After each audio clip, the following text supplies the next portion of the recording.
You're listening to an Anazao Ministries podcast. Have you ever wondered how to get those perfectly kept salt and pepper patches on the sides of your hair? Have you ever looked in the mirror and said, man, this outfit would look great with a cloak? We're going to be talking about all of that and more on today's episode of Systematic Geekology. We will be breaking down Doctor Strange, getting all of you ready for the big movie coming up. This is, like I said, Systematic Geekology, which means we are your priest to the geeks. And for more wonderful geeky goodness, you can find us on the socials. We've got a wonderful community over there with our Facebook page and our Facebook group, Priests to the Geeks. I am one of your hosts, Joe Day, broadcaster, podcaster, and recently my wife and I have been going back through old DC animated stuff. The fact that I have to qualify it as old is certainly aging myself, but we're going through and watching the Justice League cartoon from 2000. Hey everyone, I am Will Rose. I'm a pastor in Chapel Hill, North Carolina, one of the co-hosts on Systematic Geekology. And I geek out on podcasts. And my podcast library, like the books on my shelf and the TV shows that are queued up, saved as my favorites, keep getting longer and longer and longer. People just couldn't put it out. Great content when it comes to geeky stuff. And even with podcasts, man, there's a lot of good ones out there that help me dive deeper into the geekverse and the things I geek out on it, whether it's surfing or theology or sports, college basketball, and comic books. And so we're glad that Systematic Geekology is one of your podcasts that you have in your queue where we could talk about these things we geek out on. Super fun. Yeah, it's amazing to sit back and look at the buffet of options that we have in front of us as geeks right now, right? Like we love all of this stuff, and there's no shortage of IP to the point where you look at characters like Doctor Strange, right? Doctor Strange isn't necessarily like, yes, he has had some impact in the comics and things like that. So it's not like he's totally like a no-name, but I would definitely say if you're just taking the source material into consideration, I've definitely heard him described as a B-level character, kind of like how Iron Man was before Robert Downey Jr.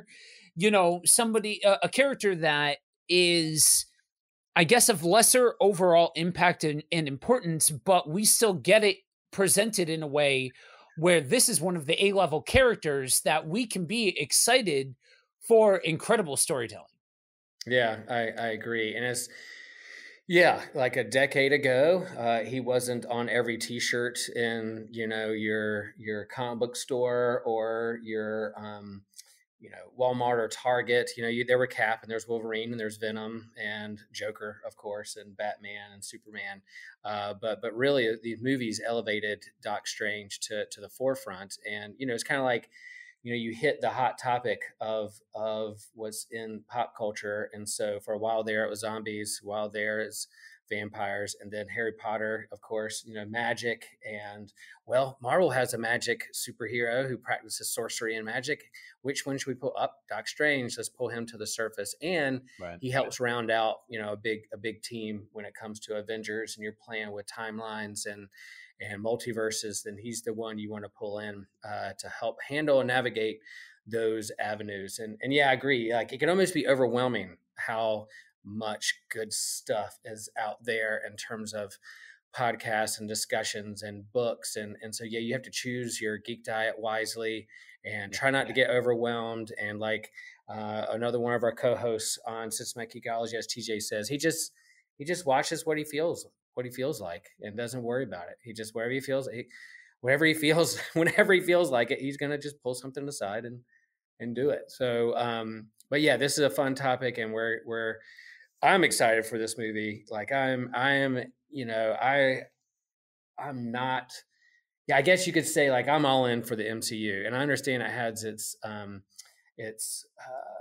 problems and it has its formulas and it has some things, but man, I just go in like TJ with no expectations, or I try to, and then try to have fun with it. And so, what they're doing with this next phase of the MCU and what Doctor Strange could mean as they pull that multiverse thread, like they did with the What If TV show and that kind of thing. I'm excited to see where they choose to take this particular story, and then the Easter eggs along the way about this character, because he has a long history. You know, he was created in the '60s by by Stan Lee and Steve Ditko, and so he's about as old as Spider-Man when it comes to the Marvel universe, and he's had a long history. But I'm excited to see what they pull from that whole continuity, and then where they're going to go with this billion-dollar franchise with the MCU.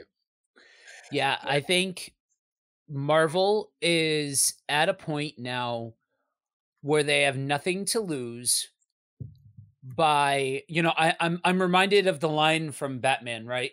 You want to get nuts? Let's get nuts. I want them to break open the piggy bank and just go buck wild. I really do. When it comes to breaking down the barriers of, if we're doing multiverse, if we're really saying that this is going to be a giant multiversal trip, then let's go ham. Let's do it. You know what I mean? So for a native DC guy like me, I see the Marvel world that they have, their whole entertainment world, especially understanding the business behind where they started before the MCU and how much their back really was against the wall in a lot of regards before starting the MCU and before finding success and then getting bought out by the mouse and all of those kinds of things. You know, I don't knock the hustle. I really don't. And honestly, when it comes to like it or not, formula or not, taste or not, DC, Marvel, whatever, what self-respecting comic book fan is going to look at a giant shared continuity of movies across comic books and be like, nah, I'm good? You know what I mean? And I say all of that tongue in cheek, like what you like, don't be a jerk, all of those kinds of things, like we always talk about. You know, if the MCU is not your thing, the MCU is not your thing. I wouldn't call myself nearly the same kind of apologist as some of my esteemed colleagues here on the show. But all of that being said, I can appreciate the way that they've told the story. And to me, I think this is something, if memory serves me correctly, this is something that you and I jive on. Build me a world. Let me get lost in the world building elements of it all. If you can make an immersive, lived-in world for these characters to play in, that goes a great deal in making up for any shortcoming that you may have in telling a compelling story or fitting into a formula or something along those lines. And for me, I really enjoyed early days MCU because you're building out the world that all of these characters live in. That kind of stalled out, in my opinion, about, most of the way through the second act of the overall last decade's worth of storytelling, and then picked back up towards the end of building out the greater universe. To me, outside of all of the cameos and all of the craziness and all of that kind of stuff, what gets me excited about a movie like this is you have something like comic book continuity and all of its nonsense and ridiculousness. Mm-hmm. You know what I mean? And I know when I say that, I am preaching to the choir. You are one of the few on our grouping that's like, yeah, that has that upper echelon of comic book history and understanding how many times the continuity of it all has been toyed with and messed with, and how many different stories there's been about different characters and all of those kinds of things. But somehow we keep this continuous line of continuity about it all, and trying to take that and translate that into any other medium is a Herculean feat, to say the very least. True. So with something like this, I see this as prime opportunity and fodder to start to really push the boundaries of what this world looks like. We've seen Earth, we've seen the immediate interaction of these characters and characters that have visited Earth and all of those kinds of things. Now let's pull the lens back a little bit and let's see what universe, what multiverse do these heroes and these stories take place in. If you can do that well, you have cemented the MCU, and some people would argue that the MCU is already cemented in the annals of some of the best cinematic or multimedia storytelling arcs already. But you take that to a next level, I think, when you can build out from here and make it compelling. And I think that's exactly what Doctor Strange tends to do. And I got to give it to him, right? Like we said at the beginning, we're not talking about, this may be a character that's long in the tooth, but definitely one that's closer to a B class character than an A class pushing the envelope of everything character. And they're looking to make it happen twice. They did it once with Tony Stark, and doing it again with a character like Doctor Strange, to me, tells a story of, when they want to, the incredible power that they have at storytelling and making every character count. Right. And I'm trying to keep my expectations in check and be a good steward of my expectations, because I think when you're working with multiverse and working with all the avenues they could take, like and with Marvel and Disney's relationship with their Sony products and X-Men and Fantastic Four and Charles Xavier. I mean, I just can't wait to see how they pull that in under that umbrella. And maybe they never will, but this could be a prime opportunity for them to do that or toy with that a little bit. And I think WandaVision was so successful, the first kind of Disney Plus TV show that built upon Wanda's past and the Vision's past, and they're going to bring her in for this upcoming movie. They really have a chance to kind of build more, but then open more avenues to see what the next phase will be. So I don't expect them to pull every single villain or a new Doctor Doom or the whole Fantastic Four franchise or X-Men franchise, pull it right into this movie. They may tip their hat to a little bit or tease me a little bit, but I'm along for a ride. And as we said, we're not going to geek-splain this character. There's a full Wikipedia page you can read. There's other friends of ours. I'll go ahead and plug it now. Ryan Doze, who's a Patreon supporter of Systematic Geekology, has his own podcast around Thor, the Mighty Thor podcast, and then he's creating kind of a cool idea called Comics College that you can go, and if you're not familiar with a hero, saddle up for a handful of episodes or 10 episodes and learn about a character, and they'll explain their history and some of his background. He's doing that with Doctor Strange, called the Podcast Supreme. So hop on over there and listen. And I listened to his newest one today about some of his villains and nemesis and objects, and there are things that I learned a lot just from listening to that. I feel like I've been in comics a long time. So hop over there and get your knowledge on. But today we're just kind of priming the pump for the movie coming up and talk about the character a little bit. How does this open up to what our expectations are? And then, even some of the theological and philosophical ideas or thoughts that could revolve around this character and magic and multiverse, those kinds of things. So I was not a big Doctor Strange fan growing up. I'm a Marvel kid. I was a Marvel kid who grew up on X-Men comics in the 70s and 80s.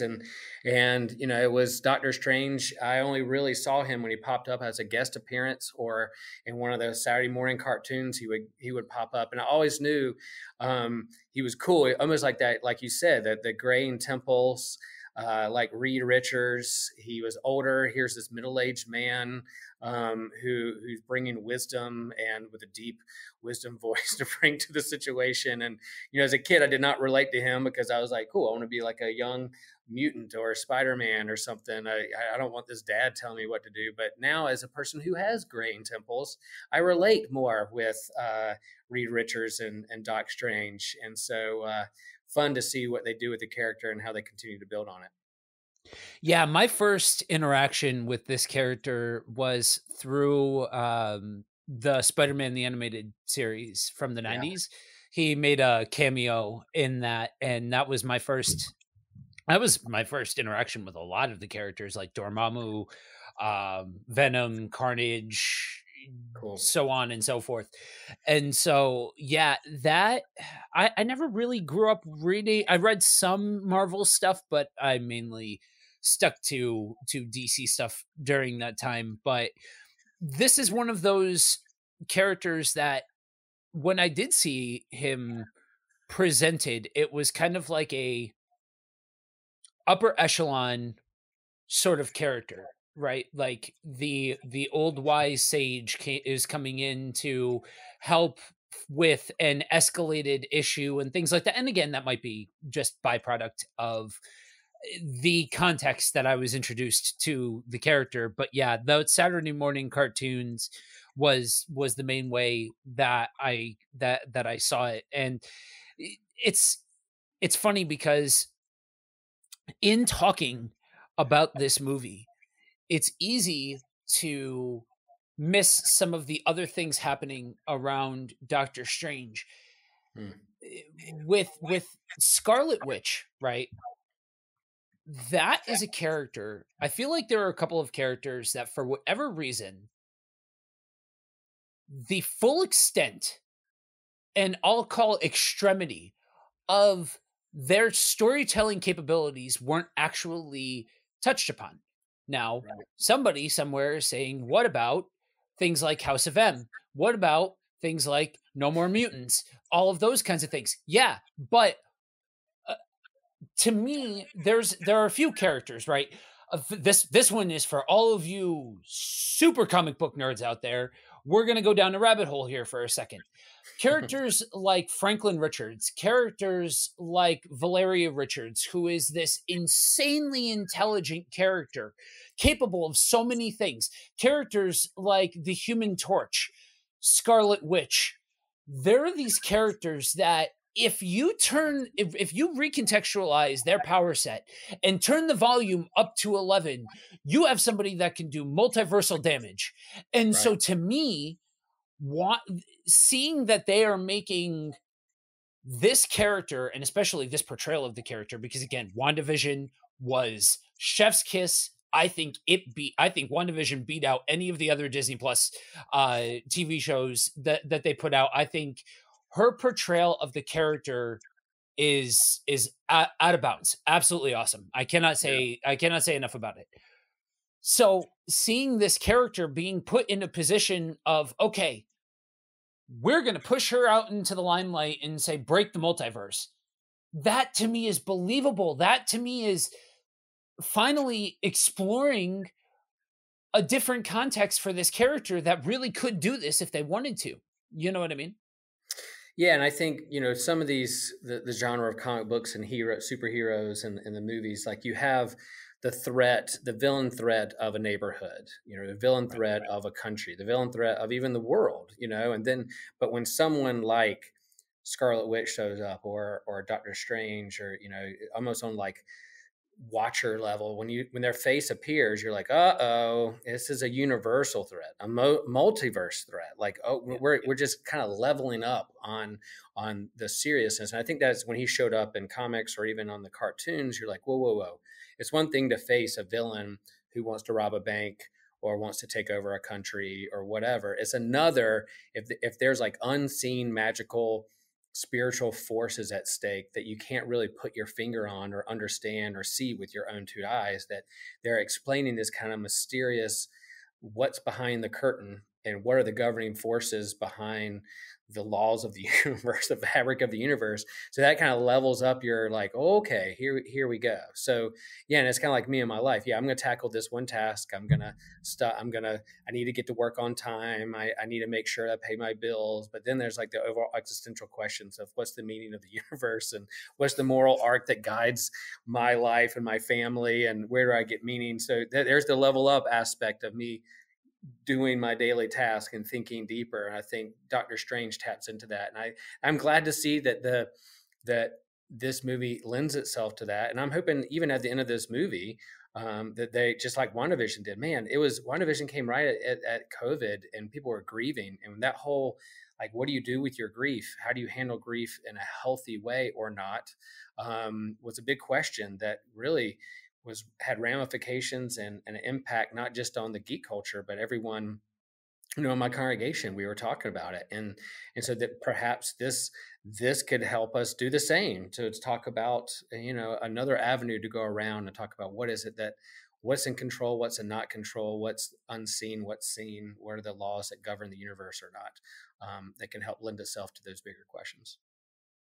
Yeah, and I think for people that enjoy thinking deeper about life and about stories and things like that, I think one way or another, this is going to be the kind of movie that lends itself to just that sort of storytelling approach. And I do want to stop for a second and touch on something that you said before. You're going to hear a difference between Will and I in our outward exuberance towards, well, what if they could do this? What if they could do that? And all of that kind of stuff.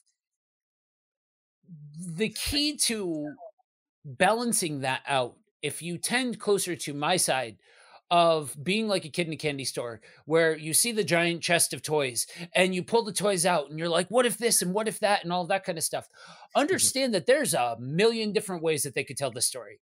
And it's okay. That is the specific story that they tell is kind of more or less irrelevant. It's more of an exuberant approach towards acknowledging the fact that the way that they've teed themselves up, the world is their oyster when it comes to what they decide to showcase, what they don't decide to showcase. Does that mean that I'm going to be angry if they don't, bring in the entirety of the mutants and explain exactly how mutants work in the MCU? No. Does that mean I'm going to be angry if they don't bring in Doctor Doom and we don't see Reed Richards and all of that kind of stuff? No. That just means that, like you said, tease it. You know what I mean? I know Right. that there's, I made a post in real time to when this is being recorded. I made a post yesterday in the Priest to the Geeks group talking about the fact that the Living Tribunal was announced for the movie, and you're now talking about cosmic level, the deity structure. You're getting to that upper part of the Marvel universe.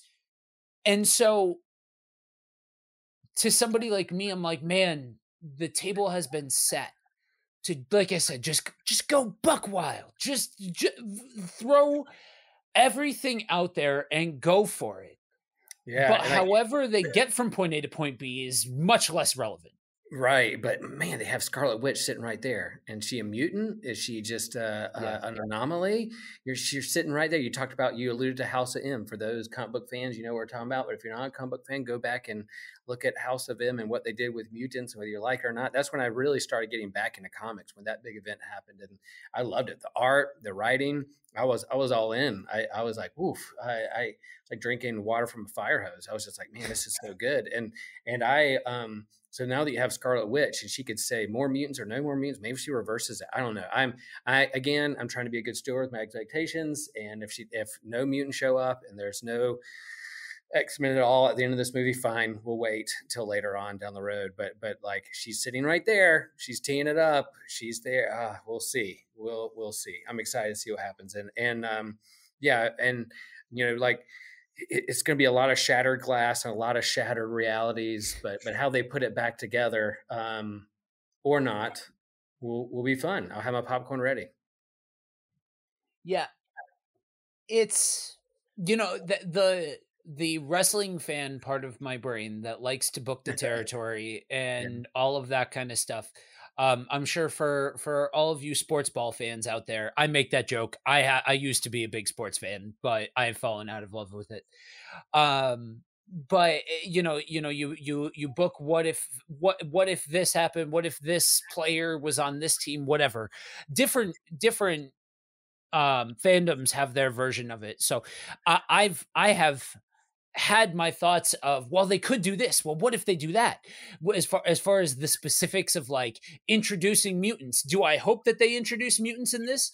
Literally, the time is now. Like, you have the perfect table set to be able to bring mutants into it in a way that pays homage to what came before it. I said part of this in the No Way Home review with Dan and Josh. Movies like this get to run because movies like Sam Raimi's Spider-Man and X-Men and X2 walked first. Mm-hmm. There's a whole generation of movies out there that they didn't have a giant archetype and a 10-year arc to go off of and all of those kinds of things. Are they the best thing that's ever hit cinema? No. But we don't have just like those movies don't exist without guys like Richard Donner and the 70s and 80s of movies and all of that kind of stuff. Like, each one of these new chapters of storytelling can look back to ones that came before it and say thank you for paving the way for them to be able to push that envelope forward and things like that. And I do think that there's a whole history of storytelling, putting my booking the territory hat on for a second. I do hope that they pay homage to it, but I also hope that we get an entirely new cast of characters and we don't try and play with that, with staying in the lines of that continuity or those actors or stuff like that. Like, that well is dry, say thank you, and then move on. You know what I mean? Yeah. And X2 is so good. Oh my gosh. And they put all those movies up on Disney Plus. So, they can, if you're like, ask questions about this movie, what is this? Who is that character? Well, hop on over. We got it there on our streaming service. So like you said, like, there was a time when it wasn't like a big tied in MCU kind of continuity and movies that kind of helped the growing pains and the learning along the way. And so they are what they are, and man, they have their fun and as well. So yeah, let's do it. Yeah. I think, and I think with something like this, right, one of the things that I am probably the most fascinated with, outside of just, okay, how many different toys can we play with and still tell a good story? The other half of that is the way that they've established the path to get to this point. Opens the door to being able to ask some thought-provoking questions as far as telling a story of people that have made mistakes as a byproduct of things that have happened to them or around them. And now they're presented with almost this chaotic sort of existence, and nothing is what it seems, and all of those kinds of things. And, not to be that guy, but there's power in understanding the depths of the storytelling when you realize, well, wait a minute. We might be talking about multiversal this and cosmic that and all of this kind of wild and out stuff and this kind of large scale, grandiose sort of thing, but bring the camera angle in for a second, right? When you have characters that have been through things, that have made mistakes, and now are dealing with the byproduct of those mistakes, or they're dealing with the byproduct of a situation in their life, nothing seems like it's the right side's up. Nothing seems like it's this cohesive sort of thing. And so, to me, and it's actually fascinating because that Marvel's actually the one that's doing this one in comics. DC was the one that was doing this for so very long, right, of telling telling the story of the person behind the superpower. Right.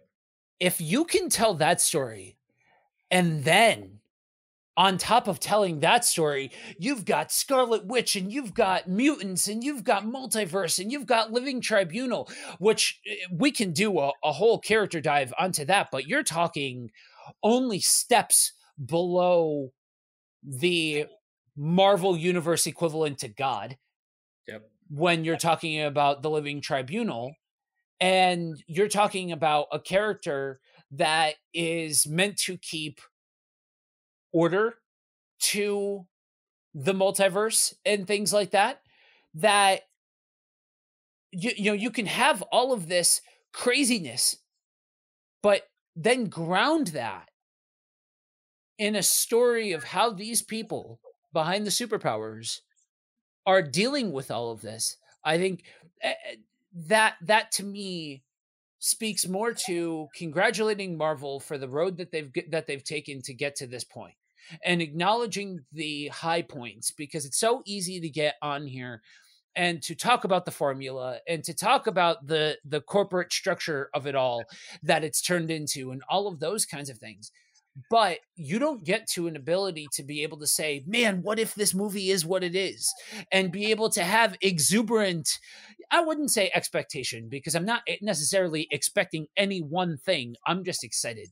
That excitement level of a movie like that, to a point where I'm not going to lie, I haven't been excited for a Marvel movie like this for a minute. You know what I mean? This it has been a while since one of their movies made me have an active desire to go and see it in this kind of way. Yeah, and I think you hit on a point of what grounds a character, where do they find their center, what is their redemption arc, where they come out of this story looking like, and what's the next, how they progress as a character and character development. And we ask those about ourselves too. But I think Doctor Strange is really easy in comics to wave your magic wand or magic hand and do it's like, oh well, it's just magic, reboot. Oh, this person's dead, we'll just bring him back as a multiverse character. And or you can play around with all different kinds of stories where kind of anything goes with magic and multiverse in there. But then I want to know what grounds Doctor Strange. Where does he find his moral arc? Where does he find who is to say, like, whether his dark self or lukewarm self is any better than his true self or real self, and I hope that, and I'm sure the movie will explore that, but then it pushes us. And I think Loki did that too, with like, who is Loki, the Loki TV show, and the time variants and split off timelines, and you have the different variants of him and who he is. And I think Doctor Strange is going to do the same as he sees different variants of his own self. And I'm a complex character too. I mean, I don't have a single story. I'm a pastor and a surfer and a dad and a husband and a friend and someone who probably drinks way too much caffeine and eats too much fried chicken. And so who am I? Well, I'm all those things. And then what voice do I get? What wolf am I going to feed within me to give them the most energy? So I think, I hope the movie does that in a way that we can think about those things in our own faith and communities and the relationships we're entangled with as well. Yeah. And, I think the longer that I'm involved with this, the more that I see that it doesn't have to be weird or disjointed to turn the camera angle in a couple of different directions when you're watching these sorts of things, when you're taking in these different medias, and being willing to ask those questions and poke and prod there. And there's a lot of benefit to that. I want to go back to one of the things that I am really, really excited for, that it seems like they're teeing up for a direction for this. For all of you Marvel fans, the name Illuminati is going to register a whole section of storytelling that is probably some of the best that I've ever read out of Marvel, with Secret Wars and the incursions and all of that kind of stuff.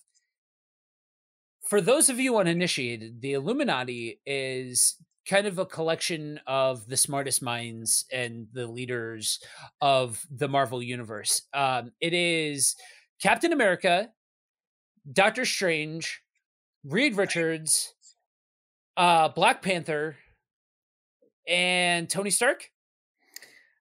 Think Tony Stark's in there, but there's also Black Bolt and maybe Namor. Maybe Namor. That's right. And Charles Xavier. And Charles Xavier.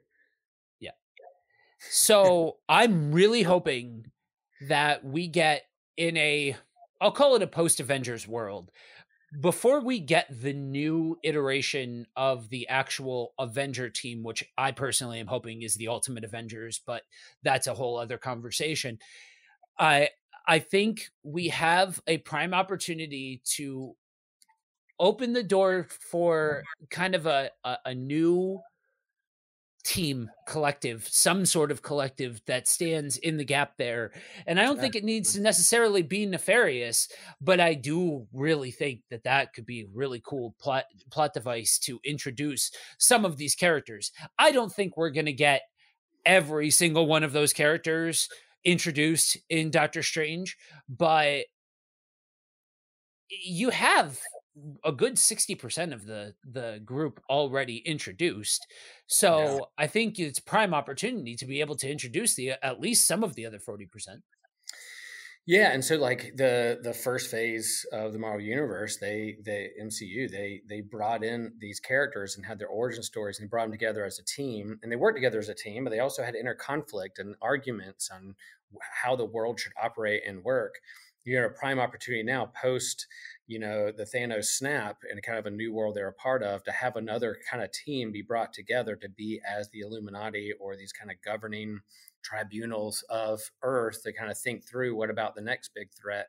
And you bring them together, they work together as a team, but of course they're going to have an inner conflict, because when you get the smartest people in the universe in a room, they're going to compete on who is the smartest person in the room and try to figure that out. And that was actually going to be my recommendation at this end of this episode, is to read The Illuminati by Brian Michael Bendis and Steve McNiven, that 2007 run on New Avengers that, it's really fun. I mean, Bendis is the king of talking heads, and you get the smartest, most powerful minds in the comic book Marvel universe together around one table. He has fun with what they talk about and what they think the more concerns are, and the betrayal and the mind wiping or not. And it's good comic reading. And so I recommend that, and that's good. If they could set up something like that in the movie, if there's a cosmic version of that, like you said, and then there could be an Earth version of that, and bring them together and see how they work together. Because I think instead of a Ultimate Avengers, I think we're going to get probably a Disney Plus show or a movie of the Young Avengers first. They're definitely working towards that. And but if you have like a Young Avengers, then you got to have perhaps an Illuminati, older dudes and chicks like sitting around a table trying to figure out how the world should operate and run. Yeah, I don't necessarily have a problem with the Illuminati being more virtuous, at least at first, than their comic book counterparts, because they're not really virtuous in the comics. You know what I mean? They are more of their origin, that they retconned it, because it's like after the Kree Skrull War, which is like a 70s Marvel event, 60s, 70s Marvel Avengers event. They share in the Illuminati that they've been working behind the scenes since then. So like it's been in secret. They're the Illuminati. They're in secret for a long time. And you would think that most of the people around, there's been a lot of stories revolving around how the people around that table don't get along and even fight against each other and civil war with each other and whatever, but they still come together on this kind of truce, neutral territory to at least say, all right, let's come together and think about the existence of reality or not. And so that's super interesting to me. And then, you can go down the conspiracy theory road of, is there a real Illuminati or not in our world? Are there galactic aliens sitting around that circle and we just don't know about it? I don't know. I'm going to take my tinfoil hat off and not think about that too deeply because I have too much to worry about. So now I feel like we need to have an episode that's committed to talking about all of those kinds of conspiracy theories and Right, like all a of that. what if there is an Illuminati? Who's on it? Yeah. Would be our Okay. systematic. Okay, I'm going to put you on the spot, Will. What if there was an Illuminati? Who would make up the Illuminati in today's world? Oh my gosh. Well, there is this one dude who bought Twitter not too long ago. Yeah, I'm imagining he's on it, and probably those like those quantum slash spaceships that the Navy keeps spotting running in and out of the ocean. There's probably somebody in there that's on the Illuminati as well. Yep.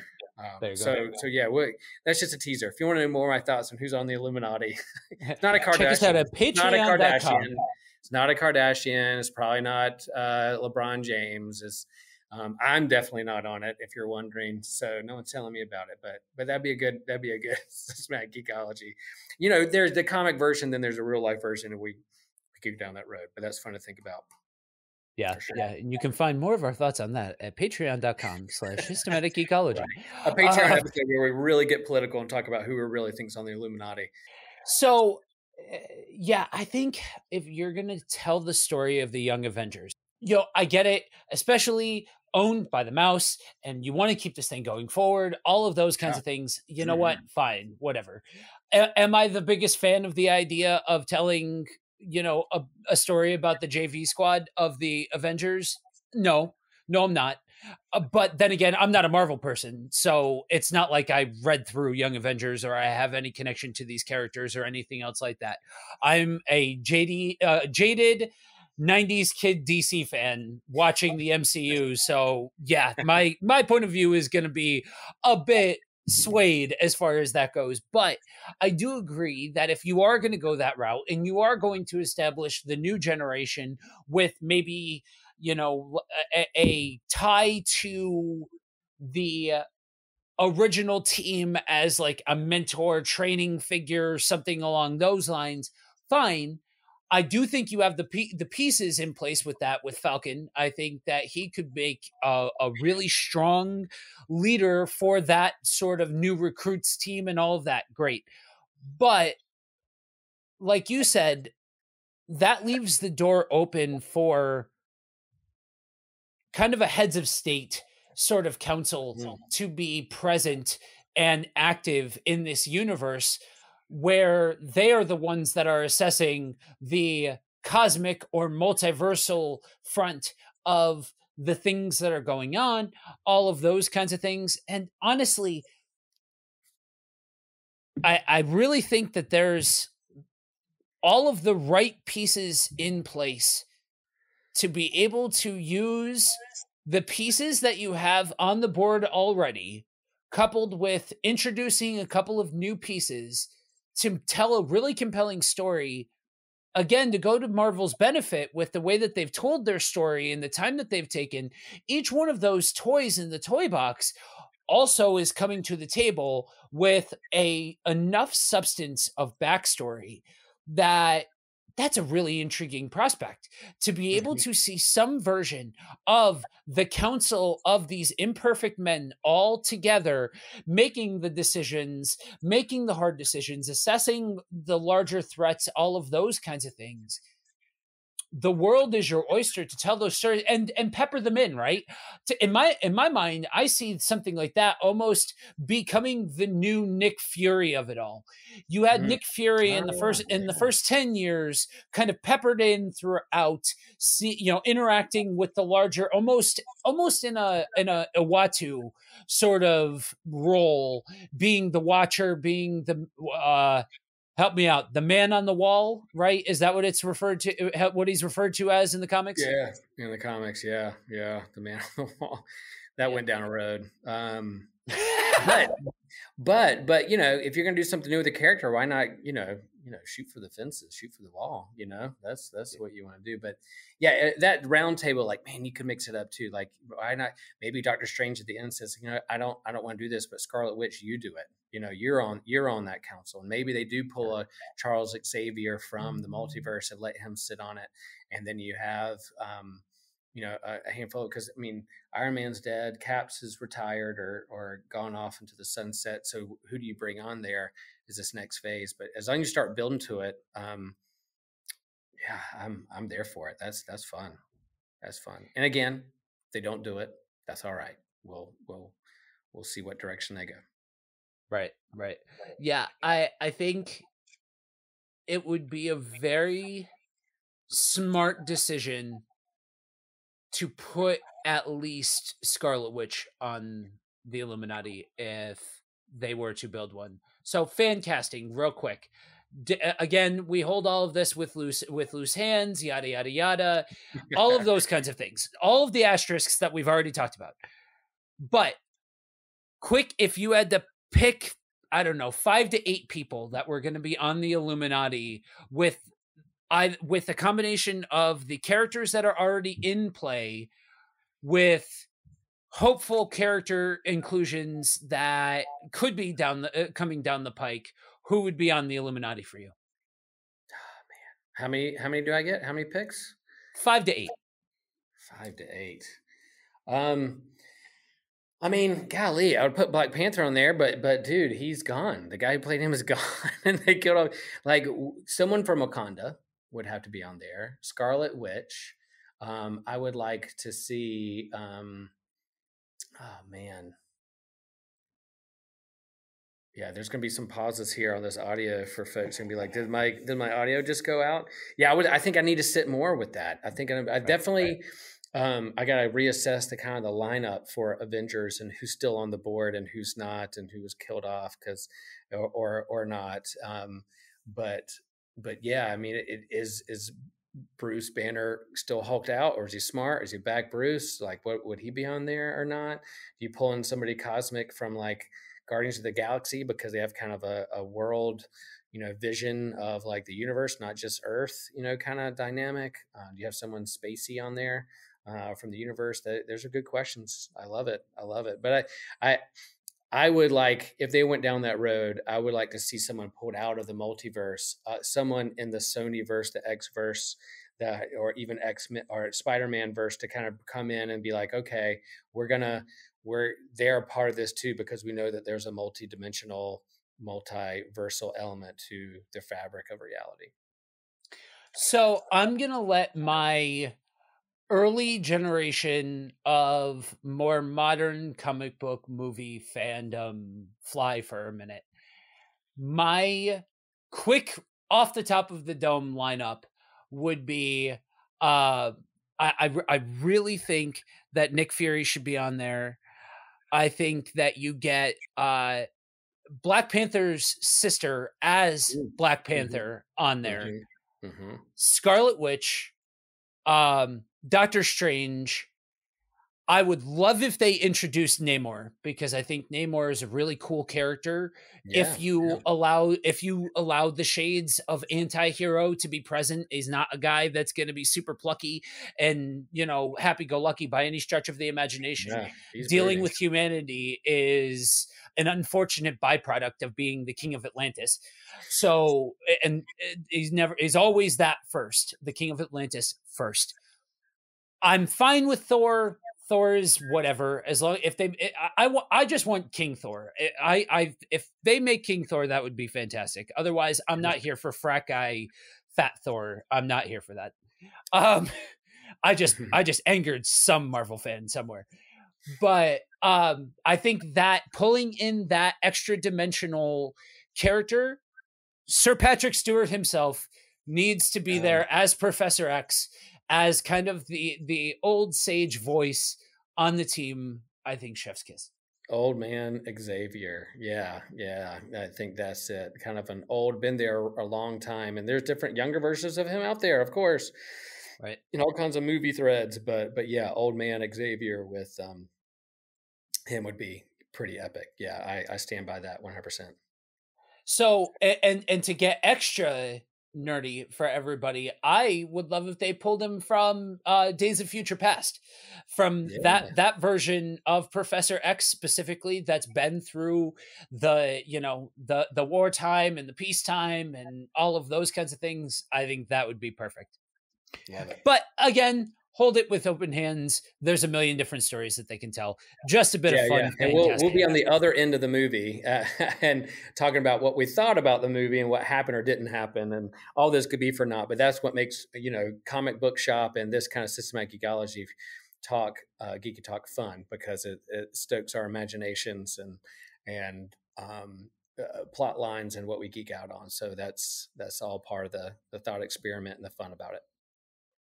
Yeah, and again, to both sides, right? Like when you can embrace thoughtful discussion about it all, it allows you to a temper your expectations for the more comic specific side or media specific side, but B allows you to explore and to ask these different questions, just maybe in a different context and things Mm-hmm. like that. And you can go both directions, where you can sit here and you can fan cast, and you can sit here and who would be on your Illuminati team and what storylines would I love for them to do.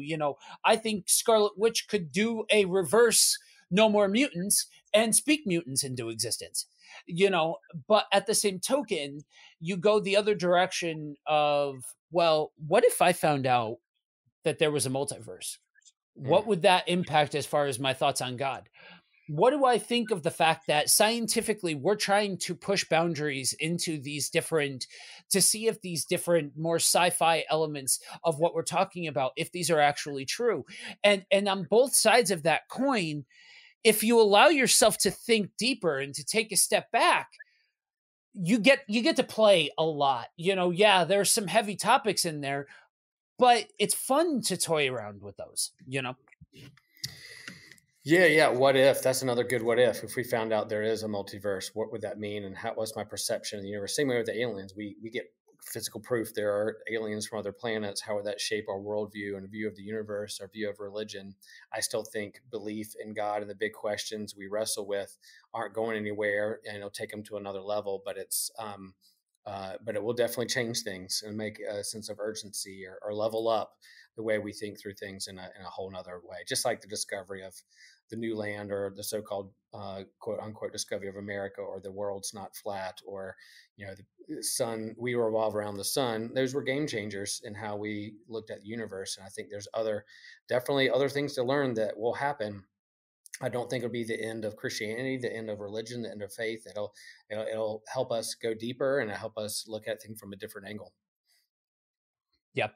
Yeah. And that's, and it's fun to, when you can, I think when you can allow those questions to be asked, if anything, it fosters a heightened appreciation for the world around you, whether or not it's science at the earth-based level or testing the limits of the rules that govern reality. You're still pointing towards celebrating the creation of something that created it. Right. Exactly. There's no either or to be had here. This is a yes and sort of prospect. I know that when you're talking about things like string theory, when you're talking about things like extraterrestrials, all of those kinds of things, you really test kind of the parameters of a person's faith when asking those questions. But I think if we allow it, there's so much room there to be able to really play in the sandbox, really ask deeper questions, ask more thought-provoking things, and say, okay, so this thing that I worship, right? This concept that I have of God, all of those kinds of things, where does that set in all of this? And it's an expanded parameter that isn't wrong. Just testing scientific theory doesn't mean that you're questioning God. That means that you're embracing God's creation. Yeah, and I think that's kind of that whole aspect of being created in God's image. Isn't necessarily that he looks like me and has two eyes, two ears, and a nose, or whatever. But that God is a creating God in relationship with things, and us being created allows us to be co-creators, to explore the world, to expand our knowledge. And I really think the first Doctor Strange movie leaned into the faith and science realm and questions. Like, here's a man of science and medicine, and he couldn't wrap his head around about the spiritual and the mystic, and he had to come to terms with not either or, but both and I've even showed that movie to our youth group when we start to have these questions of faith and science, because man, I think it does lean into that really, really hard. And I'm hoping that this next movie does that as well. He's a man of medicine, of science, of ego, those kinds of things. And yeah, how does that work into the realm of the mystical, the religious, the faith, the spiritual? The same kind of ego can get caught up with that just as much as it can with those who practice medicine or science. So how do they work together hand in hand? And Doctor Strange is a good embodiment of that dialogue and the tension between the two. Yeah, for sure. All right, so bringing this in for the wrap up, Will, what recommendations do you have for our lovely community to geek out on? Yeah, it's hard for me to wait to the end. Sometimes I recommend all through the episodes. So you've probably heard me talk about Podcast Supreme and that Illuminati New Avengers run by Brian Michael Bendis.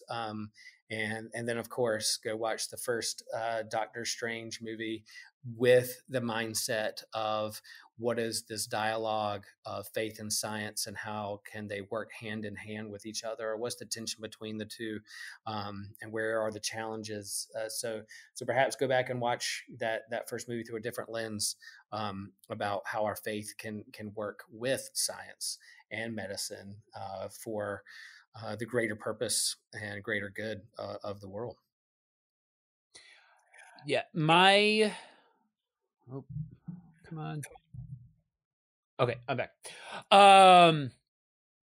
My recommendation would be to second what you said in regards to gaining a bigger idea of who the characters are that are going to be involved in the upcoming movie, because I think it'll heighten the overall enjoyment of it to have an understanding. Not that they'll necessarily specifically follow any one story point, but going through and reading Avengers, New Avengers, Secret Wars, that whole era of comic book storytelling, and watching the Doctor Strange movie and reading something like House of M and seeing what these different characters are capable of will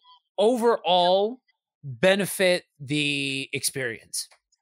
Yeah, and I think there's an era of comics that happened in the kind of mid early 2000s, where the end of the 1990s, beginning of 2000s, comic books were in kind of deep doo-doo. I mean, they were like bankruptcy, and then there was kind of a relaunch and reboot, and really started to hit its stride again around the business era of Marvel. And this is before the movies even came out. You started getting Spider-Man. You had the X-Men movies and Spider-Man doing its thing, which helped, I think, comics. But man, there was some good storytelling that we were sitting there thinking, what if they made that into a movie? What if they leaned into that? What would it look like now with the special effects and movie technology of today? And we're getting it now. So it's kind of fun to see the stories that were really, really good, that kind of helped put comics back on the map for a lot of people now hitting the big screen. Absolutely. So wrapping up here, for more on this, or to let us know what you are geeking out on, you can find us, like I mentioned at the top, at facebook.com/systematic geekology, or you can join our Facebook group, Priest to the Geeks. If you are a fan and want to help us keep the lights on, you can find all sorts of bonus content over at patreon.com/systematicgeekology. We've got a monthly D&D campaign. We have all sorts of extras, a weekly comic book deep dive, all of those kinds of things you can find over there. And last but not least, we'll let them know where they can find you. Yes, you can find me in Chapel Hill, North Carolina. Come on by, visit, hang out. If you visit me in Chapel Hill, I'll take you to my favorite bar and arcade that has lots of cool geeky pinball and retro video games. And then I'll show you the beautiful campus of UNC. If you're bringing a kid to college here at UNC, look me up. We have a good campus ministry, and I'll give you a tour and give you free parking at the church because we're right across the street from the university. And of course, you can always email me. You can always find me on the socials as well. So I for one am not going to let you know where you can find me to come and visit, but you can if you want to hear more of my ramblings, you can find me at either Buddy Walk with Jesus or Kingdom on the Road, anywhere you can find podcasts and anywhere you hit the socials. So that's it for now. Thanks for joining us, and stay geeky.